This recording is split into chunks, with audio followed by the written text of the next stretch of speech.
Good morning, good morning. Welcome back to the channel. Y'all, listen, we're going to jump right on into it, okay? I'm giving y'all just a quick little garden update. Well, not necessarily a full garden update, but I just want to kind of show y'all what's happening with my culantro plant. Listen, honey, if you've never had culantro, I say that she is like the sister cousin to cilantro. Cilantro is more of what you use like as a topper, right? Like you might see them put it in guacamole. You might see people put it on tacos, you know, as a garnish. But if you want something that has a deeper depth of flavor, right? For maybe like soups or stews, culantro is definitely something that you want to be growing in your garden. But y'all, I let her bolt, okay? I let her go to flower. And y'all see all these pods in here?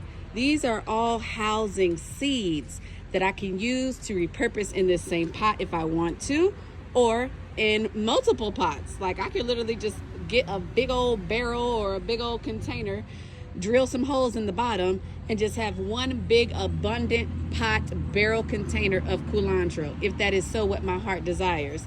So I'm still waiting for them to dry out. Y'all, I didn't expect to get this many. I think this is amazing. I truly did not expect to get this many pods because, first of all, let's just count. We have let me get it all in frame. We have 1, 2, 3, 4, 5, 6, 7, 8, 9, 10, 11, 12, 13, 14. That's just off this one, baby. And y'all see we got the new growth coming in. And I had sprinkled just a little bit in here as an experiment, even though they weren't ready. But look, when life wants to happen, it's going to what? Happen. Yes, ma'am. And then we have, we'll just say 1, 2, 3 off of here, 2 off of here. Do y'all know how much culantro, how much potential culantro that is going to be? Baby abundance. I'm excited because I love culantro. I buy it a lot, but honestly, y'all, you cannot get it from a farmer's market or a fresh market or somewhere where you're going to get a generous bundle for a good cost.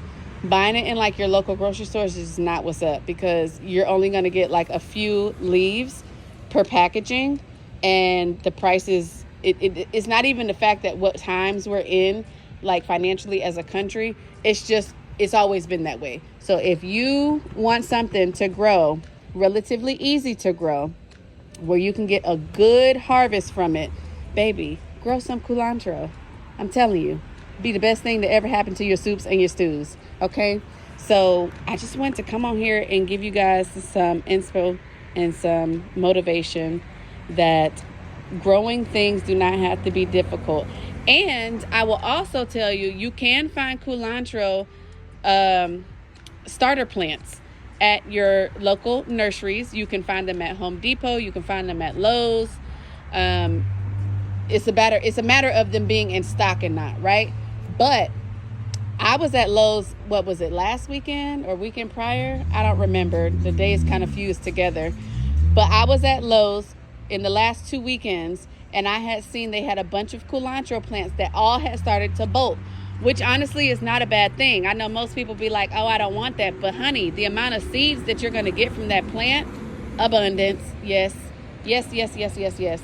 So listen, gardening does not have to be difficult. Only we make it difficult because we're unwilling to just kind of just dive in the deep end. Sometimes you really just got to dive in the deep end and just see what happens and experiment, because what works for one may not work for all, okay? Different zones mean different growth patterns for plants, different soil amendment needs, like all those things play a huge part into how successful or unsuccessful your garden will in turn be.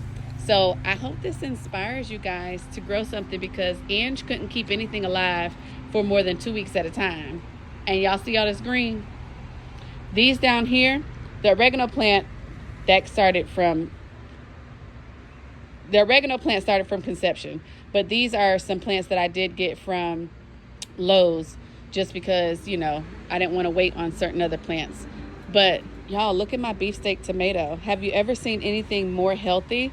And they are all in the process of getting hardened, which is why this one is starting to bolt more, because of the fact that it's been under direct full sun. So about like 11-ish, I throw everybody outside and, you know, toughen up, get some tough skin, because the world is not kind, right?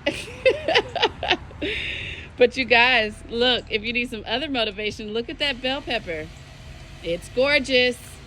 And I do apologize for any outside noise, you guys. That is the reality of being outside, okay? So grow something, you guys. Oh, no. Okay. So, yeah, grow something. Don't make gardening difficult, all right? You just got to really experiment, and you just got to first at least try, okay? If something doesn't work out, guess what? You try again. Because if you sow a seed and you neglect it, or if you give up too soon, you never know what might happen. You never know what might be on the horizon after you sow that seed, but now you've given up. And now you've missed your opportunity because you gave up too quick. Don't give up, y'all. Look, life is beautiful.